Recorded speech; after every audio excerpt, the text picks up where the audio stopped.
गौतम बुद्ध से एक व्यक्ति ने पूछा कि रोज रोज सत्संग सुनने से क्या लाभ मिलता है। संगत का हमारे जीवन में काफ़ी अधिक महत्व है। संगत सही रहेगी तो हमारे विचार सही रहेंगे और विचार सही रहेंगे तो कर्म भी सही रहेंगे और जीवन में सुख शांति बनी रहेगी। इसलिए सत्संग करते रहने की और अच्छा साहित्य पढ़ने की सलाह दी जाती है। सत्संग हमारे जीवन पर कैसे असर करता है, इस संबंध में गौतम बुद्ध की एक कथा प्रचलित है। बात उस समय की है जब गौतम बुद्ध काफ़ी प्रसिद्ध हो चुके थे। वे रोज प्रवचन देते, जिन्हें सुनने के लिए काफ़ी लोग पहुंचते थे। प्रवचन सुनने एक लड़का रोज आता था। वह गौतम बुद्ध की सारी बातें बहुत ध्यान से सुनता था। काफ़ी दिनों तक प्रवचन सुनने के बाद एक दिन उस लड़के ने सोचा कि मैं प्रवचन तो रोज सुन रहा हूँ, लेकिन मेरे जीवन में कोई बदलाव नहीं आ रहा है। बुद्ध बातें तो अच्छी बताते हैं, लेकिन कुछ लाभ नहीं हो रहा है।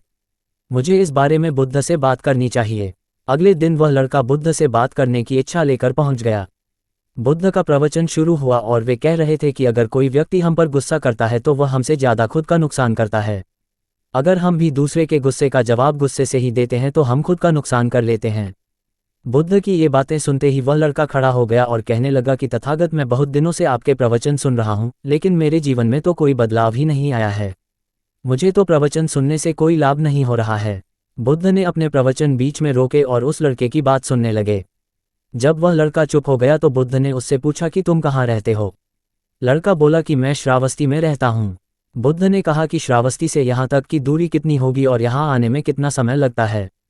उस लड़के ने बुद्ध की बातों का उत्तर दिया तो बुद्ध ने फिर पूछा कि यहाँ आते कैसे हो। उसने बताया कि मैं कभी पैदल आता हूँ, कभी सवारी का कोई साधन मिल जाता है तो उससे आ जाता हूँ। बुद्ध ने फिर एक नया प्रश्न पूछ लिया कि क्या तुम यहाँ बैठे बैठे अपने घर पहुँच सकते हो। ये प्रश्न सुनकर वह लड़का और वहाँ बैठे सभी लोग हैरान हो गए। लड़के ने कहा कि ये कैसे संभव है, मैं बैठे बैठे कहीं और नहीं पहुँच सकता, इसके लिए तो मुझे ही चलकर जाना होगा।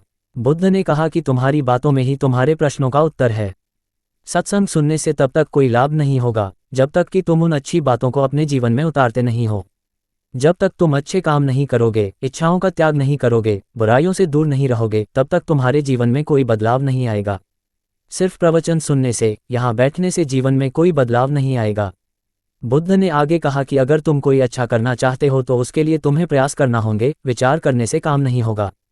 सत्संग में तुम्हें सही गलत बातों की जानकारी मिलती है, लेकिन उन्हें अपने जीवन में किस तरह उतारना है, ये तो तुम्हें ही तय करना होगा। तुम्हें प्रयास करने होंगे, तभी जीवन में सुख शांति और सफलता आएगी। सत्संग करते रहने से हमारी बुद्धि पवित्र रहती है और हमारा मन गलत बातों से बचा रहता है। अगर हम सत्संग नहीं करेंगे तो हमारे विचार भटक सकते हैं। इसलिए अच्छी किताबें पढ़नी चाहिए, अच्छे लोगों की संगत में रहना चाहिए। 2 दिन रहेगी अमावस, शुक्रवार को श्राद्ध और शनिवार को रहेगी स्नान दान की अमावस्या। इस तिथि पर कुशा घास एकत्र करने की है परंपरा। शुक्रवार को श्राद्ध और शनिवार को रहेगी स्नान दान की अमावस्या। इस तिथि पर कुशा घास एकत्र करने की है परंपरा। कोर्स, अगर हम कोई गलत काम करते हैं तो जीवन भर उस काम का बोझ हमारे मन पर रहता है। अगर हम कोई गलत काम करते हैं तो जीवन भर उस काम का बोझ हमारे मन पर रहता है।